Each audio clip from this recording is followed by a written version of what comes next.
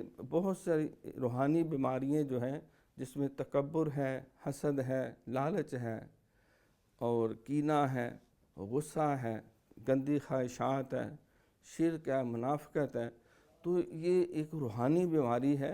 تو جس انسان کے قلب کو یہ بیماری لگ جاتی ہے تو وہ اس کو گھن کی طرح کھا جاتی ہے، جس طرح حسد جو ہے وہ نیکیوں کو کھا جاتا ہے۔ تکبر جو ہے وہ چاہے انسان علم کے اوپر کرے، وہ چاہے اپنی عبادت کے اوپر کرے، وہ چاہے کسی عہدے اور اقتدار کے اوپر کرے، چاہے اپنی اولاد پہ کرے، جو بھی اللہ نے نعمتیں دیں، تو حضور علیہ الصلوۃ والسلام نے فرمایا کہ ان نعمتوں پہ اظہار تشکر کرنا چاہیے کہ وَلَئِن شَكَرْتُمْ لَأَزِيدَنَّكُمْ، اللہ اور پھر دیتا ہے۔ تکبر نہیں کرنا چاہیے۔ آپ نے فرمایا کہ کسی انسان کے گناہ گار ہونے کے لیے اتنا ہی کافی ہے کہ وہ اپنے کسی مسلمان بھائی کو حقیر سمجھتا ہے، گھٹیا سمجھتا ہے، کم تر سمجھتا ہے، تو اللہ تعالیٰ جو ہے یہ اس کو ناپسند کرتے ہیں۔ اور ہم سے بھی یہ قرآن پاک میں اللہ نے فرمایا کہ ان اللہ لا یحب کل مختال فخورا، اللہ تعالیٰ شہی خورا اور تکبر کرنے والا اس کو ہرگز جو ہے وہ پسند نہیں کرتا۔ ناظرین، رسول اکرم صلی اللہ علیہ وسلم کا ارشاد گرامی ہے کہ تکبر حق و باطل اور دوسروں کو حقیر اور ذلیل سمجھنا ہے۔ اسی سے متعلقہ ہم دوسرے سوال کی جانب آتے ہیں۔ جناب عمران حارث صاحب، آپ سے ہمارا اگلا سوال یہ ہے کہ قرآن و حدیث میں تکبر کی تردید کن الفاظ میں کی گئی ہے؟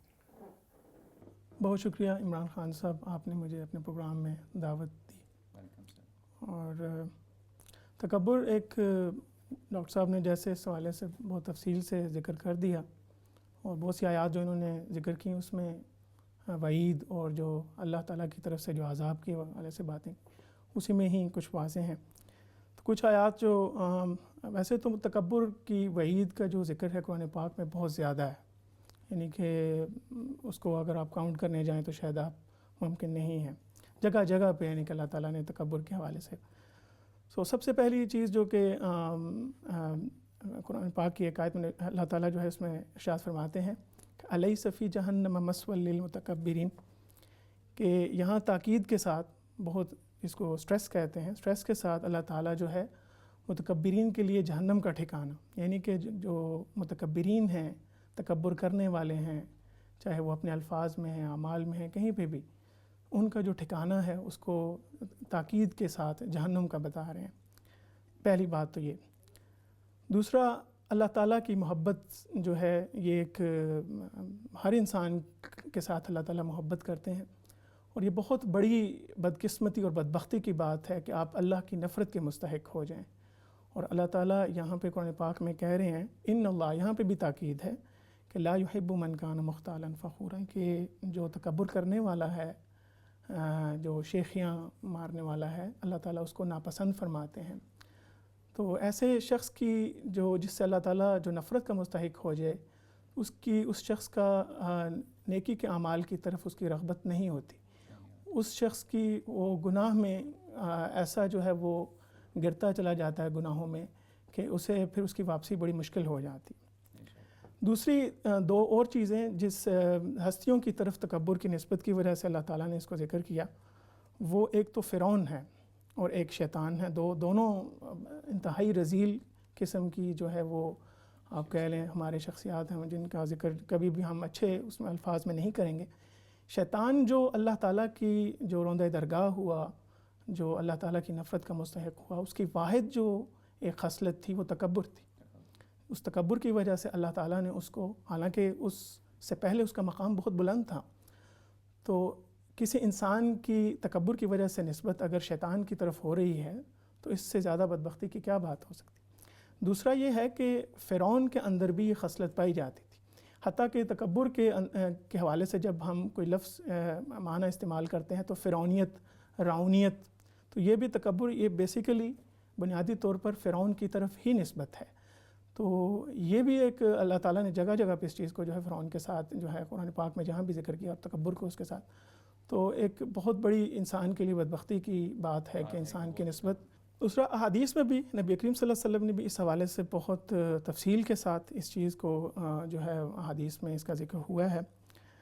عبداللہ ابن عمر رضی اللہ تعالیٰ عنہ سے ایک حدیث جو ہے وہ مروی ہے، فرماتے ہیں کہ نبی کریم صلی اللہ علیہ وسلم نے ارشاد فرمایا کہ قیامت والے دن اللہ تعالیٰ اس شخص کی طرف رحمت کی نظر سے نہیں دیکھے گا جو زمین میں تکبر اور اکڑ کر چلتا تھا۔ ناظرین، تکبر خدا کو ناپسند ہے، یہی وجہ ہے کہ شیطان راندہ درگاہ ہوا۔ وقت ہوا ایک چھوٹے سے وقفے کا، ملتے ہیں وقفے کے بعد۔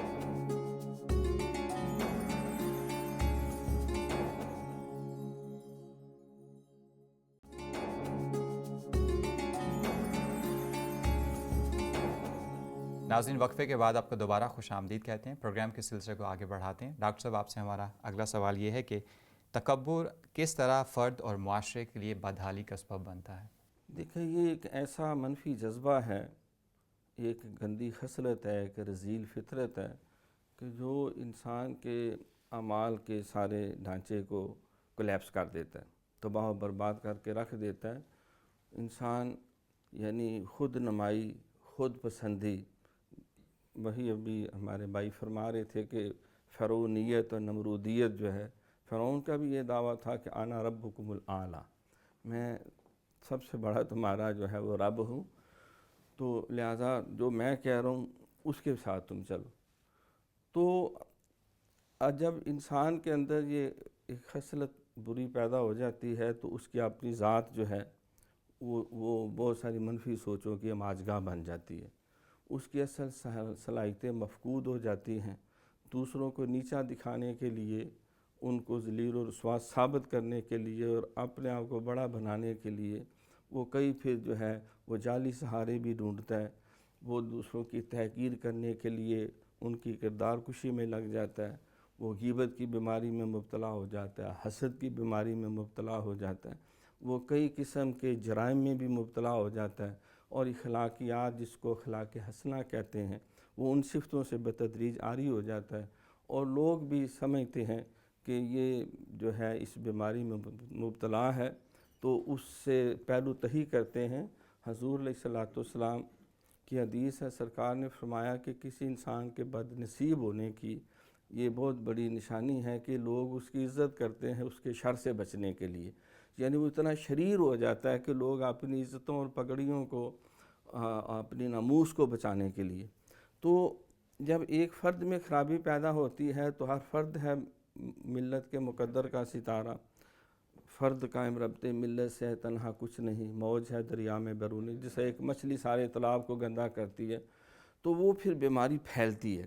اب دیکھیں، نبی علیہ السلام نے جس دور میں آپ نے اعلان نبوت فرمایا تو اس میں میں سمجھتا ہوں بہت ساری خرابیوں میں جو ایک بنیادی خرابی تھی کہ وہ معاشرہ تکبر کا شکار تھا، وہاں فرعونیت اور نمرودیت اپنے بام عروج پہ تھی، وہ خاندان اور برادری کی وجہ سے تفریق کرتے تھے، وہ غلاموں لونڈیوں سے جانوروں جیسی بدسلوکی کرتے تھے، اور وہ عربی اور عجمی کے جمیلوں میں پھنسے ہوئے تھے، اپنے آپ کو سپر نیشن سمجھتے تھے۔ اگر الہامی مذاہب کی طرف جائیں تو بنی اسرائیل یہودی جو ہیں وہ اس قدر وہ تکبر اور رعونت کے اندر وہ پھنسے ہوئے تھے کہ ان کا موقف یہ تھا کہ ہم تو ایک سپر نیشن ہیں، ہم تو نبیوں کی اولاد ہیں۔ قرآن میں ان کے دعوے کو اللہ نے یوں بیان کیا، وہ کہتے تھے کہ نحن ابناء اللہ و احباؤ، ہم تو اللہ کے لڑکے ہیں، بیٹے ہیں، پتر ہیں، تو ہم تو بہت سپر نیشن ہیں اور ہم اللہ کے بڑے محبوب ہیں۔ تو اللہ نے فرمایا کہ تمہارے اعمال، تمہارے کرتوت جو ہیں وہ ناپسندیدہ ہیں، یہ تکبر اور رعونت کی تمہیں بیماری ہے۔ یہ بھی ان کا دعویٰ تھا کہ لن تمسنا النار الا ایاما معدودا، جنت ہے ہمارے لیے، یہ جتنے غیر یہودی ہیں یہ تو سب نعوذ باللہ کیچڑ پاتی ہے، وہ سب کمین لوگ ہیں، جنت کے وارث ہیں۔ تو اللہ نے فرمایا کہ وَضُرِبَتْ عَلَيْهِمُ الذِّلَّةُ وَالْمَسْكَنَةُ فَبَاءُوا بِغَضَبٍ عَلَىٰ غَضَبٍ، اللہ کہتے ہیں تم پہ میں لعنتیں بھیجتا ہوں، میں تمہارے اوپر ذلت و مسکنت کو مسلط کرتا ہوں۔ تو اس بیماری سے پورا معاشرتی بگاڑ تھا، اور وہ معاشرتی کشمکش اور معاشی ناہمواری اور وہ ایک معاشرتی جو عزت و احترام اور تقدس ہے اور جو ایک توازن ہے، ان کے لیے اور قانون تھے، غریبوں مسکینوں کے لیے اور قانون تھے۔ جب نبی پاک صلی اللہ علیہ وسلم کے پاس ایک سفارش آئی کہ ایک قریشی عورت نے چوری کی تو کہا جی بڑے معزز گھرانے کی ہے، تو سرکار نے فرمایا کہ میری بیٹی بھی اگر ایسا جرم کرتی تو میں اس کا بھی ہاتھ کاٹ دیتا. تو تم سے پہلے اسی لیے قومیں ہلاک ہوئی. جو با اختیار ہوتا وہ اپنے اثر و رسوخ کی وجہ سے، جس کے پیچھے وہی فکر ہے کہ ہم سپر ہیں، ہم اعلیٰ ہیں، ہم قانون سے بالا تر ہیں، تو اس سے پورا معاشرہ جو ہے وہ کلیپس ہوتا ہے، برباد ہوتا ہے. حضور علیہ السلام کی ساری کاوشوں کا مرکز وہی تھا جو اللہ کا حکم تھا. یا ایھا الناس انا خلقناکم من ذکر و انثی وجعلناکم شعوبا وقبائل لتعارفوا ان اکرمکم عند اللہ اتقاکم، کہ بھئی تم سب اللہ کے بندے ہو اور اللہ نے تمہیں ایک مرد اور ایک عورت سے پیدا کیا. قبیلے گروہ تو تعارف کے لیے ہیں، کسی عربی کو اجمی کے پہ، کسی اجمی کو عربی پہ، کسی گورے کو کالے پہ، کسی کالے کو گورے پہ. کوئی فضیلت نہیں. اگر کوئی سمجھتا ہے کہ ہم بہتر ہیں خاندان کی وجہ سے، برادری کی وجہ سے، تو اللہ کی نظر میں وہ گوبر کے کالے کیڑے سے بھی زیادہ ذلیل اور حقیر ہے. تو سیدنا بلال حبشی رضی اللہ عنہ کو خانہ کعبہ کی چھت پہ چڑھایا، انہوں نے اذان بھی پڑھی. تو یہ تکبر ایک ایسی، پہلے تو اخلاقی بیماری ہے، روحانی بیماری ہے، پھر یہ بڑھتے بڑھتے کردار کو خراب کرتی ہے، پھر پورا ماحول پورا گندہ ہوتا ہے، اور پھر ایک ایسی طبقاتی کشمکش، یہ جتنے بڑے بڑے انقلابات ہیں اس کے پیچھے اگر دیکھیں تو یہ بیماری آپ کو کار فرما نظر آئے گی. بے شک ناظرین، انسان جتنا عاجز ہوتا ہے وہ معاشرے کے لیے اتنا ہی کارآمد ہوتا ہے، اور اس کے برعکس ایک متکبر آدمی نہ صرف اپنے لیے درد سر بنتا ہے بلکہ وہ معاشرے کے لیے بھی درد سر بنتا ہے. ہم اپنے اگلے سوال کی جانب بڑھتے ہیں. عمران حارث صاحب، آپ سے ہمارا اگلا سوال یہ ہے، یہ بہت اہمیت کا حامل ہے. عمران صاحب، عزت نفس اور تکبر کا آپس میں کیا تعلق ہے، اور عزت نفس کیوں ضروری ہے؟ بہت بنیادی نقطہ آپ نے اٹھایا. خاص طور پر تکبر کے معنی کی جب ہم بات کرتے ہیں تو موسٹلی میں نے یہ دیکھا ہے کہ ہم اس کے معنی کے حوالے سے مس انڈرسٹوڈ ہیں، کہ جو تکبر کا معنی، اور آپ نے جو عزت نفس کی بات کی، یہ بھی ایک، تو تکبر کی جو ضد ہے وہ ہے تواضع، انکساری، عاجزی. جس انسان میں انکساری عاجزی ہے اس کے اندر تکبر نہیں ہے، لیکن ان کے درمیان کی ایک چیز ہے جس کا نام ہے عزت نفس. ٹھیک ہے. اب اس میں جو ڈرا لائن ہے، یہ ہمارے لیے اس کو میجر کرنا ہر ایک انسان کے لیے اتنا ممکن نہیں ہے. اس کے لیے ضروری ہے کہ آپ کے پاس نالج ہو، کچھ چیزیں ہیں، خاص طور پر پریکٹیکلی اس کو انڈرسٹینڈ کرنے کی بہت زیادہ ضرورت ہے. تکبر کے معنی تو بہت واضح ہیں، یعنی کہ ہمیں جیسے کہ ڈاکٹر صاحب نے بھی اس کی تشریح میں بتایا کہ اپنے آپ کو کچھ سمجھنا، دوسرے کو کمتر سمجھنا. اس میں مطلب آپ کے اعمال ہیں، اس کے اندر آپ کو جو آپ کی تکبر ہے وہ بہت واضح طور پر پتہ چل جاتا ہے کہ آپ اس میں. عزت نفس یہ ہے، یہ اس کے درمیان کی انکساری یہ ہے کہ آپ اپنے آپ کو کچھ نہیں سمجھتے. آپ کہتے ہیں کہ میں، یعنی کہ آپ کی انسان اپنی ذات کا انکار کر دینا، یعنی کہ آپ یہ سمجھتے ہیں کہ ایون کہ جو میری تخلیق ہے، میرا وجود ہے، میں اس کا مالک نہیں ہوں، اس کا مالک اللہ ہے، اللہ نے مجھے پیدا کرنے والا. تو عزت نفس اس کے درمیان کی یہ ہے کہ آپ مطلب متکبر بھی نہیں ہوتے ہیں، لیکن آپ انکساری کی بھی، یعنی کہ نبی کریم صلی اللہ علیہ وسلم چونکہ ہر معاملے میں ہمیں اعتدال سکھایا ہے. ٹھیک ہے. ہاں، سو بیسیکلی عزت نفس اعتدال ہی ہے. جہاں اللہ تعالیٰ نے یہ کہا ہے کہ ہمیں متکبر نہیں ہونا چاہیے، وہیں ہمیں یہ بھی بتایا گیا ہے، یہ بھی حکم دیا گیا کہ آپ عاجزی اور انکساری میں بھی بہت گہرائی تک نہ جائیں. ٹھیک ہے. اس کی کچھ مثالیں میں آپ کے سامنے ذکر کر دیتا ہوں، جس سے ہمیں کچھ اس کو سمجھنے میں بہتر ہو جائے گا. کسی کے سامنے ہاتھ پھیلانا، ٹھیک ہے، سوال کرنا، یہ ایک اللہ تعالیٰ نے اس سے منع فرمایا. مطلب جب تک آپ کی بہت ضرورت ہے، آپ کے پاس کچھ بھی نہیں ہے کھانے کے لیے، تو آپ یہ بقدر ضرورت آپ کو اجازت دی گئی ہے. ٹھیک ہے. اب دوسرا ایک بندہ ہے جو کہ ویل آف ہے، جو کہ اس کے اوپر فخر نہیں ہے، تو اس کا کوئی جاننے والا ہے، دوست ہے کوئی، ٹھیک ہے، اس کا احباب میں سے کوئی ایسا ہے جو کہ غریب ہے یا کوئی ضرورت مند ہے، یا اس کے اوپر اچانک کوئی ایسی، تو اب آپ اس شخص کے لیے کسی دوسرے سے سوال کرتے ہیں. تو اب یہ یہاں پہ پھر نیت بیچ میں بہت زیادہ آ جاتی ہے، چونکہ نبی کریم صلی اللہ علیہ وسلم نے انما الاعمال بالنیات کہا ہے. تو آپ سوال کر سکتے ہیں اس شخص کے لیے، بالکل ایسا ہے. آپ، یہ آپ کی عاجزی ہوگی، انکساری ہوگی کہ آپ اپنے دوست کے لیے، اپنے کسی رشتہ دار کے لیے کسی دوسرے سے جا کر سوال کرتے ہیں اس کی ضرورت کے لیے. سو یہ عاجزی ہے، انکساری ہے. لیکن اگر آپ یہ سمجھتے ہیں کہ اس سے آپ کی عزت نفس کو کہیں ٹھیس لگ رہی ہے، یا تو دین نے اس کی اجازت دی ہے کہ آپ وہ سوال دوسرے بندے سے اس کے لیے نہ کریں. مطلب چونکہ نبی کریم صلی اللہ علیہ وسلم نے سوال سے منع کیا ہے، تو اس طرح کے کچھ اور بھی کچھ مثالیں ہیں جس سے آپ جو ہے نا عزت نفس، تکبر اور تواضع اور انکساری کے درمیان جو ہے بے شک ناظرین، عزت نفس انسانیت کا اعزاز ہے، یہ انسان کو اشرف المخلوقات کے مقام تک لے کے جاتا ہے۔ علامہ اقبال صاحب نے اسے خودی کا نام دیا ہے۔ آپ فرماتے ہیں کہ خودی کو کر بلند اتنا کہ ہر تقدیر سے پہلے خدا بندے سے خود پوچھے بتا تیری رضا کیا ہے۔ گفتگو کا سلسلہ بھی جاری ہے، مگر وقت ہو ایک چھوٹے سے وقفے کا، ملتے ہیں وقفے کے بعد۔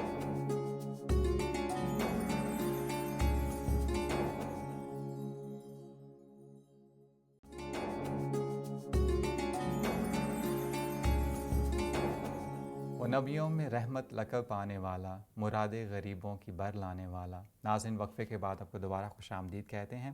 گفتگو کا سلسلہ بھی جاری ہے، مگر وقت ہوا نعت رسول مقبول صلی اللہ علیہ وآلہ وسلم کا۔ آئیے سنتے ہیں آج کا نعتیہ کلام۔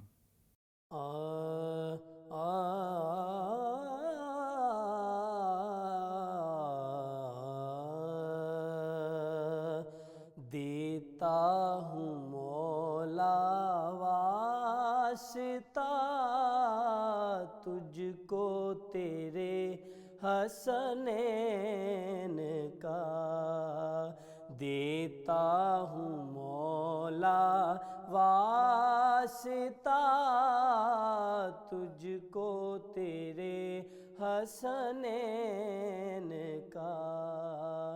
ماں فاطمہ بابا علی نانا امام الانبیاء، ماں فاطمہ بابا علی نانا امام الانبیاء۔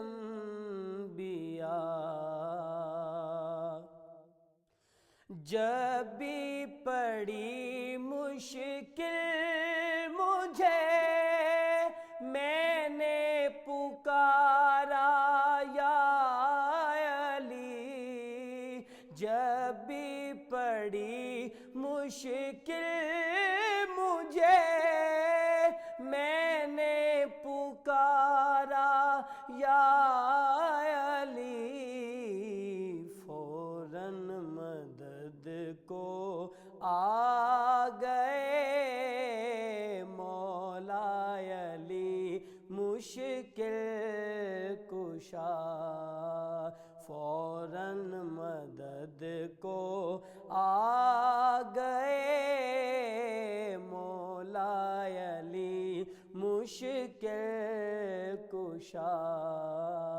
دیتا ہوں مولا واسطہ تجھ کو تیرے حسنین کا، ماں فاطمہ بابا علی نانا امام الانبیاء۔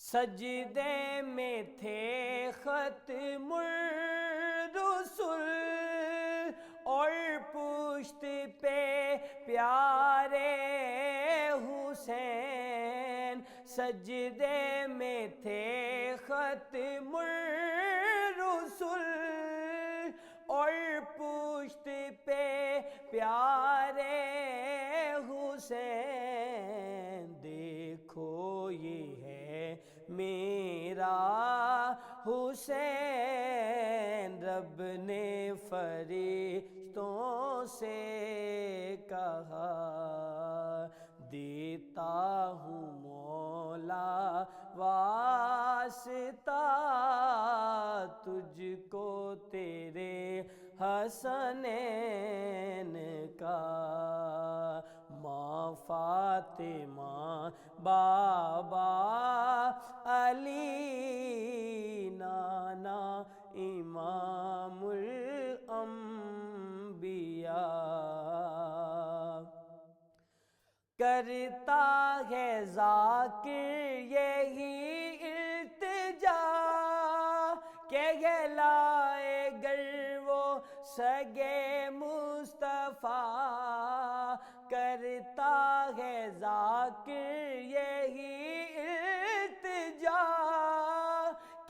کہلائے گر وہ سگے مصطفیٰ قدموں میں مل جائے ان کے جگہ ان کی گلی میں رہوں میں سدا قدموں میں مل جائے ان کے جگہ ان کی گلی میں رہوں میں سدا دیتا ہوں مولا واسطہ تجھ کو تیرے حسنین کا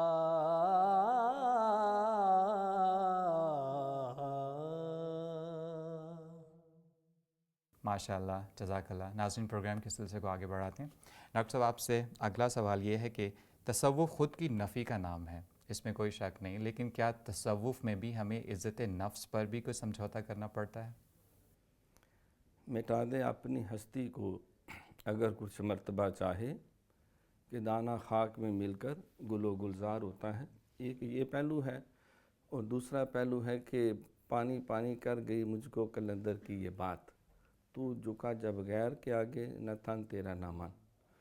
تو ہمارے بھائی نے بھی بڑے خوبصورت انداز میں تکبر اور تواضع اور عزت نفس کے جو ملتی جلتی اصطلاحات ہے اس کے اوپر روشنی ڈالی ہے۔ تو یقیناً طریقت اور تصوف جو ہے اس کا پہلا اور آخری سبق جو ہے اپنی ذات کی نفی ہے، لیکن اپنی ذات کی نفی اللہ کریم کے حوالے سے ہے کہ اللہ کے ہر حکم کے آگے سر تسلیم خم ہو جانا، قل آمنت باللہ ثم استقم۔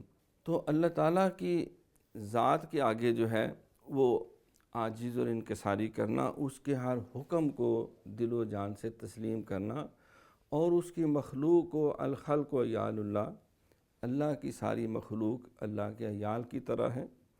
پہلا سبق تھا کتاب خدا کا کہ ہے ساری مخلوق گنبہ خدا کا، تو وہ مخلوق کے ساتھ اس لیے پیار کر رہا ہے کہ میرے اللہ کی مخلوق ہے، وہ انسان ہے، وہ مومن ہے یا مومن نہیں ہے، وہ جانور ہے، حتیٰ کہ وہ اللہ کی یہ مخلوقات میں ہے، درخت بھی ہیں، یہ پانی بھی ہے، یہ پہاڑ بھی ہیں۔ قرآن میں اللہ فرماتے وَلَا تَمْشِ فِي الْأَرْضِ مَرَحًا، تم زمین پہ اکڑ اکڑ کے کیوں چلتے ہو؟ کیا تم پہاڑ سے اونچے ہو جاؤ گے یا اس کو پھاڑ دو گے؟ کیا انسان تو کس بات پہ تکبر کرتا ہے؟ تو اپنے وجود پہ تو غور کر، تجھے میں نے ایک گندے قطرے سے پیدا کیا۔ تو کوئی جواز نہیں بنتا، اور پھر منو من مٹی کے نیچے تو نے چلے جانا ہے۔ تو ذرا دنیا میں گھوم پھر کے تو دیکھ، میں نے کیا کیا۔ بڑے بڑے متکبرین جو دنیا میں تھے، نہ گورے سکندر، نہ ہے قبر دارا، مٹے نامیوں کے نشان کیسے کیسے، نمرود، فرعون، حامان، شداد، کفرون، اور ایون ابلیس، شیطان جیسے لوگ جو ہیں۔ تو اللہ رب العالمین کو عاجزی پسند ہے، لیکن عاجزی کا یہ ہرگز مطلب نہیں کہ انسان اپنی عزت نفس کو جو ہے وہ پائمال کرے۔ عزت نفس یہ اس کو غیرت ایمانی کہتے ہیں کہ جب کفر کی بات ہو تو پھر محمد رسول اللہ والذین معہ اشداء علی الکفار رحماء بینہم تراہم رکعا سجدا یبتغون فضلا من اللہ ورضوانا سیماہم فی وجوہہم من اثر السجود ذالک مثلہم فی التوراۃ ومثلہم فی الانجیل۔ علامہ نے اس آیت کا یوں مفہوم بیان کیا کہ ہو ہلکا یارہ تو بریشم کی طرح نرم، رزم حق و باطل ہو تو فولاد ہے مومن۔ جب ماڑا ہو، غریب ہو، کمزور ہو، تو پھر وہاں عاجزی ہے، انکساری ہے، عفو درگزر ہے۔ کمزور کے آگے جسے جھکنا نہیں آتا وہ مجرم اخلاق خدا نہیں ہے، وہاں پھر عفو درگزر ہے۔ حضور علیہ السلام مکہ فتح کر چکے ہیں اور سارے دشمن پایا زنجیر آپ کے سامنے ہیں، لیکن آپ فرماتے لا تثریب علیکم اليوم، آج تم سے کوئی مواخذہ نہیں، اذهبوا انتم طلقاء، جاؤ تم سارے کے سارے آزاد ہو۔ تو یہ کیا تھا؟ یہ آپ کے کردار کا اعلیٰ وصف تھا، یہ اعلیٰ حسن اخلاق تھا، اور وہاں اگر کوئی غیر مسلم ہوتا وہ تکبر میں آتا. ایون فرمایا کہ تم جہاد کے لیے بھی گئے ہو، وہاں بھی تم آداب کو پیش نظر رکھو.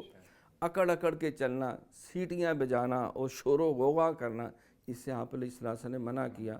پھر فرمایا کہ عورتوں کو قتل نہ کرو، بچوں کو قتل نہ کرو، جو اپنی عبادت گاہوں میں اللہ توبہ کرنے میں مصروف ہیں، جو بیمار ہیں، جو کمزور ہیں.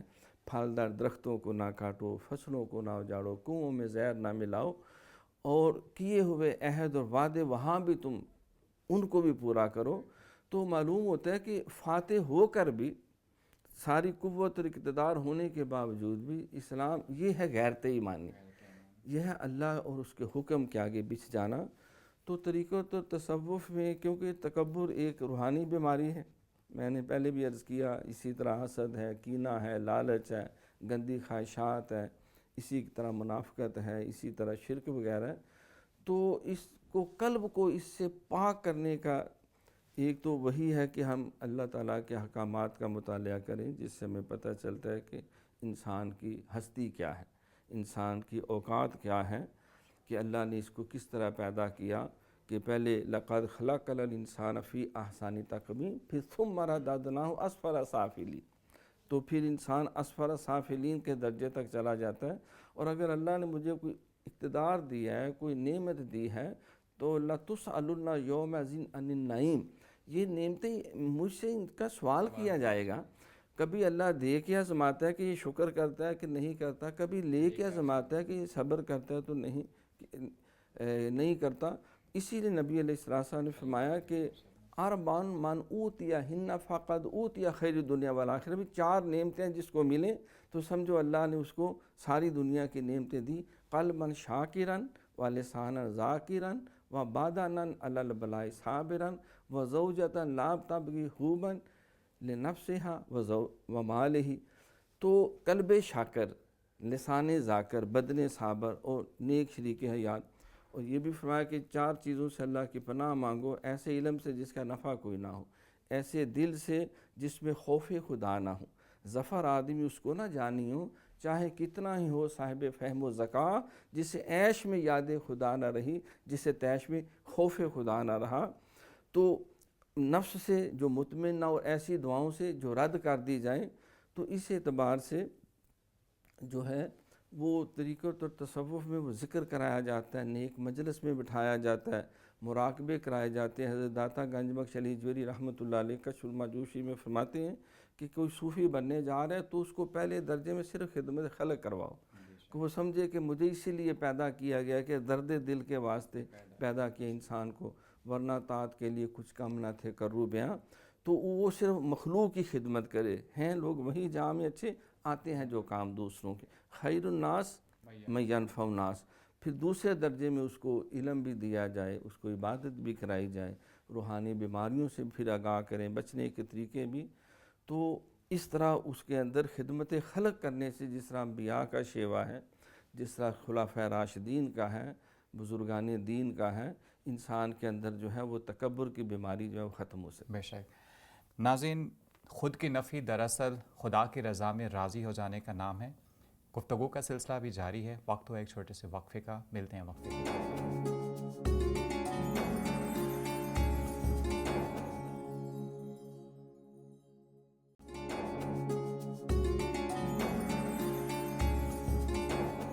ناظرین، وقفے کے بعد آپ کو دوبارہ خوش آمدید کہتے ہیں. پروگرام کے سلسلے کو آگے بڑھاتے ہیں. ابھی وقت ہے ہمارے آخری سوال کا، اور ہمارا آخری سوال ہمیشہ کی طرح اپنے دونوں معزز مہمانان گرامی سے ہے. ہمارا آج کا آخری سوال ہے کہ نوجوانوں کو تکبر کی اس عادت بد سے کیسے دور رکھا جا سکتا ہے؟ عمران حارث صاحب، آپ پلیز. تکبر جو ہے، جیسا کہ میں نے پہلے اس کو ذکر کیا، کہ ایک بہت مس انڈرسٹوڈ سا معنی ہے، خاص طور پر دور جدید میں، جس طرح کہ اب جس زندگی میں ہم رہ رہے ہیں، جو تو ہمارے بعض اوقات اعمال، بعض اوقات ہماری الفاظ، باتوں میں اس قسم کا تکبر مخفی ہوتا ہے کہ ہمیں پتہ ہی نہیں ہوتا. اور چونکہ اس کے حوالے سے جو وعید ہے وہ بڑی شدید ہے، کہ جو نبی کریم صلی اللہ علیہ وسلم کی حدیث ہے کہ ہرگز وہ شخص جنت میں داخل نہیں ہوگا جس کے دل میں رائی کے دانے کے برابر بھی تکبر ہو. یعنی کہ تھوڑا سا بھی تکبر جو ہے وہ اس حوالے سے ہمیں بہت زیادہ محتاط ہونے کی ضرورت ہے. تو سب سے پہلے تو یہ ہے کہ آپ کو پتہ ہو کہ تکبر ہے کیا. اس کے لیے ضروری ہے کہ آپ کسی عالم صاحب علم کے پاس جا کر، اور جیسا کہ حضرت نے اس حوالے سے ذکر کیا کہ انسان جو ہے تصوف کے حوالے سے اپنا تعلق کسی شیخ کے ساتھ جوڑے، اب کیونکہ یہ ایک بیماری ہے، ایک روحانی بیماری ہے، اور اس کا علاج وہ معالج ہی کرے گا جو جس کو اس کے علاج کا پتہ ہے، جس کی سمجھ ہے. تو ضروری ہے کہ آپ اس کا جو آپ کے جس شخص کے مطلب آپ سب سے پہلے آپ نے پتہ کرنا ضروری ہے کہ آیا میرے اندر تکبر ہے یا نہیں. کیونکہ آپ نے کسی ایسے شخص کو تو کبھی نہیں، میں نے بھی خود نہیں دیکھا کہ جو کہ برملا خود کہہ رہا ہو کہ میں متکبر ہوں. یہ آپ کے اعمال میں ہے، یہ آپ کی ہو سکتا ہے دماغ میں ہو، یہ ہو سکتا ہے آپ کے الفاظ میں ہو. تو ضروری ہے کہ آپ اپنی جو بھی اپنی زندگی سے ریلیٹڈ کچھ چیزیں ہیں تو اپنا تعلق جوڑیں اور اس سے ذکر کریں. تو آپ تاکہ آپ کو پتہ ہو کہ کیا میرے الفاظ اور اس میں اعمال میں کہیں نہ کہیں تکبر ہے یا نہیں ہے. تو کچھ جو میں نے ہماری جو زندگی سے ریلیٹڈ کچھ چیزیں ہیں جن کو میں نے جمع کیا ہے، اور اس کے ذریعے ویسے تو اصولی تو طریقہ یہی ہے کہ آپ کسی شیخ کے پاس پہلے جائیں اور اپنی مکمل جیسے اس کا علاج ہے تو وہ کریں. جی، لیکن کچھ جو ہمارے اعمال میں نے یہ میرا ذاتی ہے، اختلاف کیا جا سکتا ہے اس سے. تکبر انسان کے بیہیویئر میں بھی ہے، تکبر انسان کے الفاظ میں بھی ہو سکتا ہے، اور تکبر انسان کی تھنکنگ میں بھی ہو سکتا ہے، سوچ میں بھی ہو سکتا ہے. بیہیویئر میں یہ ہے کہ آپ کسی انسان کے ساتھ آپ نے گرج رکھی ہوئی ہے، کسی انسان نے آپ کو تکلیف پہنچائی، وہ آپ سے معافی مانگ رہا ہے، آپ اسے معاف نہیں کر رہے. ٹھیک ہے، سو کسی نہ کسی درجے میں آپ میں تکبر ہے. اللہ تعالیٰ معاف کرنے کو پسند کرتا ہے، آپ معاف کریں. نظر انداز کرنا، اگنور کرنا جس کو کہتے ہیں، یہ بھی اس کے اندر آپ نے جان بوجھ کر کسی کو جو ہے وہ اگنور کیا، نظر انداز کیا، یہ تکبر میں آئے گا. کسی کو حقیر سمجھنا، یہ بہت واضح معنی ہے، کمتر سمجھنا. ٹھیک ہے، حقیر کسی بھی حوالے سے ہو سکتا ہے، یعنی کہ اپنے آپ کو برتر سمجھنا، اس میں حسن ہے، مال ہے، رتبہ ہے، علم ہے، حسب نسب ہے، اولاد ہے، اس حوالے سے. تو یہ ساری دنیاوی چیزیں ہیں جس کے حوالے سے آپ اگر کسی کو کمتر سمجھتے ہیں تو یہ تکبر ہے. دوسرا یہ مقابلہ بازی جو ہمارے یہاں ہے، ایک دوسرے سے آگے نکل جانا، یہ میرے پاس اس سے بہتر گاڑی ہو، میرے پاس اس سے بہتر گھر ہو، میری شادی پہ جو خرچ ہوا ہے وہ اس سے زیادہ ہونا چاہیے. سو آج کل یہ ہمارے یہاں ٹرینڈ ہے، یہ تکبر ہے آپ کے یہاں. آپ مطلب یہ آپ کے جو رویے ہیں جو میں اس کی ٹھیک ہے. پھر اس کے بعد آپ کی چال ڈھال میں، چلنے کے انداز میں، قرآن پاک میں جیسے حضرت نے ذکر کیا انک ولا تمشی فی الارض مرحا، بڑے واضح الفاظ میں کہا کہ زمین پر اکڑ کر مت چلو. تو آپ کی چال ڈھال میں بھی ایک عجز اور انکساری ہونی چاہیے. اور یہ خاص طور پر ہم جب ریچول ایکٹس کی تب بات کرتے ہیں، اللہ تعالیٰ نے وہ اعمال جو ہمارے اوپر فرض کیے ہیں، کبھی ہم نے غور کیا ہے کہ نماز کے اندر ڈیفرنٹ پوسچرز کیوں ہیں؟ نماز کے اندر جو کھڑے ہونے کا انداز ہے اس کے اندر عاجزی نہیں ہے؟ نماز کے اندر جھکنے کا کیوں کہا گیا؟ نماز کے اندر سجدے کا کیوں کہا گیا؟ یہ جو ڈیفرنٹ پوسچرز ہیں آپ کو عاجزی سکھانے کے لیے. ٹھیک ہے، آپ کے لباس میں بھی، یعنی کہ عرب کے ہاں جو ہے جو شلوار ٹخنے سے نیچے کرنا اور جو ازار ہے، اسی طرح چادر کو وہ لٹکا کر چلتے تھے. کسی بھی اور قوم میں اگر اس طرح کی کچھ ایسی لباس کے اندر جو متکبرانہ اگر ہے تو ہمیں اس کے حوالے سے دیکھنے کی ضرورت ہے. الفاظ میں تکبر کے حوالے سے یہ ہے کہ نبی کریم صلی اللہ علیہ وسلم نے ہمیں کہا کہ جب آپ بات کریں آہستہ آواز میں بات کریں، اونچی آواز میں بات نہ کریں، اونچی آواز میں. اور دوسرا لہجہ، آپ کا لہجہ ہارش نہ ہو، تھریٹننگ نہ ہو، آپ دوسرے کو انفیریئر نہ فیل کروا رہے ہوں. اپنے آپ کو ہی ٹھیک سمجھنا. بات میں آپ آرگیومنٹ کر رہے ہیں، دلیل کے ساتھ بات کر رہے ہیں تو آپ خود کو ہی ٹھیک سمجھ رہے ہیں، دوسرے کو ٹھیک نہیں سمجھ رہے ہیں، یہ تکبر ہے. ناظرین، اپنے آپ کو دوسروں سے افضل سمجھنا تکبر ہے. ہم اپنے سوال کو لے کر چلتے ہیں اپنے دوسرے مہمان کی جانب. ڈاکٹر صاحب، آپ اس بارے میں کیا کہنا چاہیں گے؟ دیکھو، حضور علیہ الصلوۃ والسلام کا فرمان علی شان ہے کہ الفقر و فخری، فقر جو ہے، درویشی جو ہے، عاجزی اور انکساری جو ہے، یہ میرے لیے باعث فخر ہے. بے شک. کچھ ان کے خلق نے کر لی، کچھ ان کے پیار نے کر لی، مسخر ساری دنیا سید الابرار نے کر لی. تو نوجوانوں کے اندر یہ عاجزی اور انکساری کا وصف پیدا کرنا، اللہ تعالیٰ نے سورہ فرقان میں اپنے بندوں کی جو پہلی نشانی بیان کی، وَعِبَادُ الرَّحْمَنِ الَّذِينَ يَمْشُونَ عَلَى الْأَرْضِ هَوْنًا وَإِذَا خَاطَبَهُمُ الْجَاهِلُونَ قَالُوا سَلَامًا، کہ ان کی پہلی نشانی ہی یہ ہے رحمان کے بندوں کی کہ جب وہ زمین پہ چلتے ہیں تو باوقار طریقے سے، یعنی پہلے اپنی چال کو جو ہے اس میں وقار ہو، فروت نہیں ہو، یہ نہیں نشوں کی والوں کی چال ہو، بیماروں کی چال ہو، متکبروں کی، جیب تراشوں کی نہیں، باوقار طریقے سے حضور علیہ الصلوۃ والسلام جب چلتے تھے یوں لگتا ہے جیسے پہاڑ سے نیچے اتر رہے ہیں، نیچی نظریں اور کل کی خبریں۔ پھر فرمایا کہ جب جہلاء، بدتمیز، اجڑ، ان پڑھ، ناسمجھ، بیوقوف لوگ ان سے ہم کلام ہوتے ہیں تو پھر بھی وہ کوئی ان کی جہالت کا مذاق نہیں اڑاتے، وہ ان کو بلنٹلی جس کو کنڈیم کرنا ایسا ان کا رویہ نہیں ہوتا، بلکہ وہاں بھی وہ سلامتی کی بات کرتے ہیں، جس طرح قرآن میں اللہ فرماتے ہیں کہ ادعو الی سبیل ربک بالحکمہ والموعظۃ الحسنہ وجادلہم باللتی ہی احسن۔ اللہ کے دین کی طرف بلاؤ حکمت سے، اچھی نصیحت کے ساتھ، اور اگر مجادلہ بھی کچھ تکرار بھی کرنا پڑے ہی احسن، جو خوبصورت ترین انداز ہو، جو دل کے اندر راستہ بنا لے اور اس پراگندگی اور نفرت اور ناپسندیدہ ماحول کو وہ خوشگوار فضا کے اندر بدل دے۔ تو نوجوانوں کو یہ وصف دینے کے لیے عمل سے زندگی بنتی ہے، جنت بھی جہنم بھی، یہ خاکی اپنی فطرت میں نہ نوری ہے نہ ناری ہے۔ ہمیں اپنے والدین کی لائبلٹیز، رسپانسبلٹیز بہت زیادہ ہیں، ہمارے اساتذہ کی بہت زیادہ ہیں، ہمارے علماء اور مشائخ کی بہت زیادہ ہیں، کہ وہ اپنے کردار سے جو ہے وہ کمزور کے آگے جسے جھکنا نہیں آتا، وہ مجرم اخلاق خوددار نہیں ہے، یہ تواضع سے چلتا ہے ہر ایک کام، جھکتی ہے مینا تو بڑھتا ہے جام۔ وہ خود خدمت کا جذبہ اپنائیں، خود عاجزی اور انکساری کریں جس درجے میں بھی ہے۔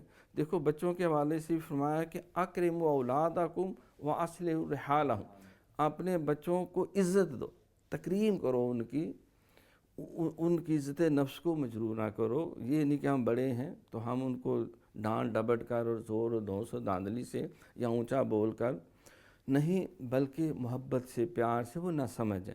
تو میاں بیوی کا بھی ایک تعلق اور رشتہ ہے، وہاں بھی گھریلو اصلاح اور بہتری کے حوالے سے جو ہے وہ نشیب و فراز آ جاتے ہیں۔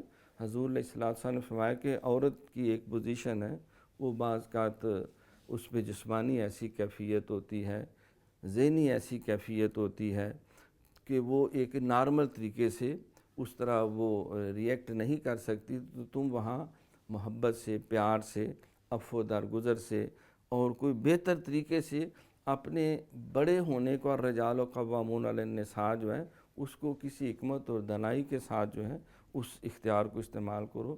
اسی طرح معاشرے کے اندر بھی اعتدال کا راستہ اختیار کیا جائے، کیونکہ خیر الامور اوسطھا۔ بے شک ناظرین، رسول اکرم صلی اللہ علیہ وسلم کا ارشاد گرامی ہے کہ عظمت اور بڑائی اللہ تعالیٰ کی صفات ہیں اور اسی کو زیب دیتی ہیں۔ اللہ تعالیٰ سے دعا ہے کہ وہ ہمیں اور ہماری اولادوں کو اس عادت بد سے بچائے، آمین ثم آمین۔ ناظرین، پروگرام کے متعلق اپنی قیمتی آراء سے ہمیں ضرور آگاہ کیجیے گا۔ آپ اپنے سوالات کے ذریعے ہمارے معزز مہمانان گرامی سے رہنمائی بھی حاصل کر سکتے ہیں۔ ہمارا ای میل ایڈریس اسکرین پر نمایاں ہو رہا ہے۔ پروگرام کے آخر میں آپ محظوظ ہوں آج کے منتخب شدہ کلام سے، اور ہمیں دیجیے اجازت۔ انشاءاللہ تعالی اگلے پروگرام میں پھر آپ سے ملاقات ہوگی۔ اللہ حافظ۔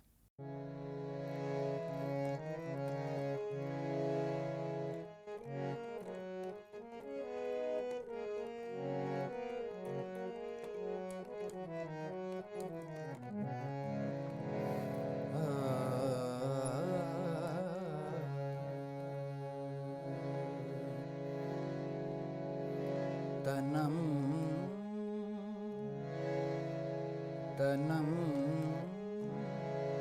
فرسودہ جاں پارا زے ہجران یا رسول اللہ، تنم فرسودہ جاں پارا زے ہجران یا رسول اللہ، تنم فرسودہ جاں پارا زے ہجران یا رسول اللہ، تنم فرسودہ جاں پارا زے ہجران یا رسول اللہ دلم پجمردہ آوارہ زے اسیاں یا رسول اللہ دلم پجمردہ آوارہ زے اسیاں یا رسول اللہ تنم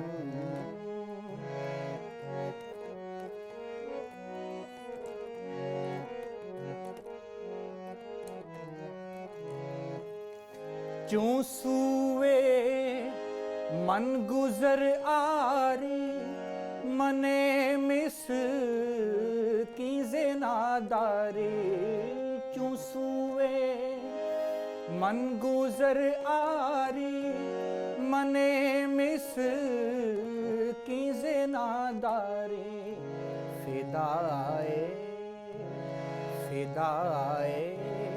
نقش نالند کنم جان یا رسول اللہ فدائے نقش نالند کنم جان یا رسول اللہ تنم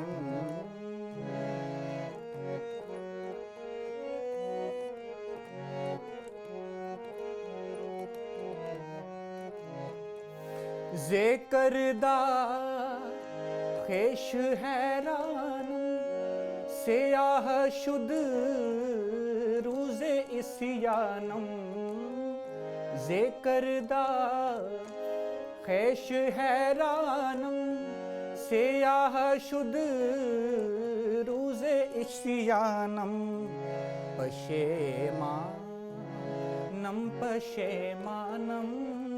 پشیمان یا رسول اللہ پشیمانم پشیمان یا رسول اللہ تنم فرسودہ جاں پارا زے ہجران یا رسول اللہ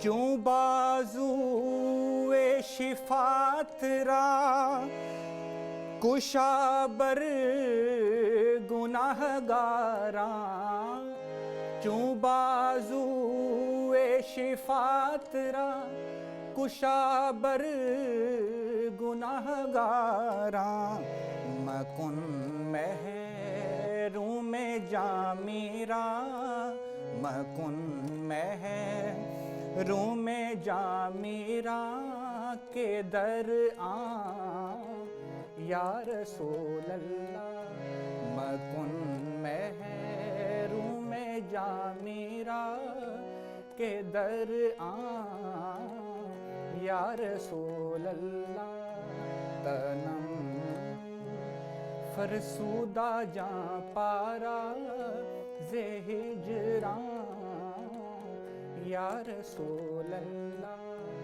دلم پجمردہ آوارہ زے سیاں یا رسول اللہ